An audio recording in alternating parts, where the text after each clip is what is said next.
जे कौतुक करायला लागले तर राजकीय का अजून एक धमासान होणार आहे का महाराष्ट्रात?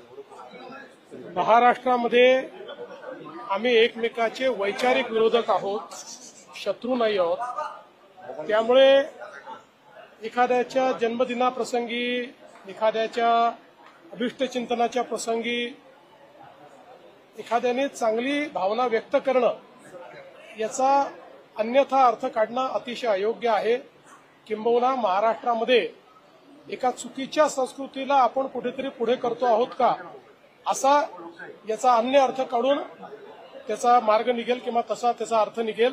म्हणून मला असं वाटतं की याला एवढ्याच परिप्रेक्ष्यामध्ये बघितलं पाहिजे की माझ्या जन्मदिवसाच्या निमित्ताने काही लोकांनी एक पुस्तक प्रकाशित केलं. त्यांनी या दोघंही जे महाराष्ट्रातले मोठे नेते आहेत त्यांना प्रतिक्रिया मागितली, त्यांनी ती प्रतिक्रिया दिली, त्यांनी त्यांची भावना व्यक्त केली, त्यांनी शुभेच्छा दिल्या. मी त्यांचे आभार मानतो त्यांनी ज्या शुभेच्छा दिलेल्या आहेत. पण मला असं वाटतं याचा अन्य अर्थ काढणं खूपच संकुचित असतं.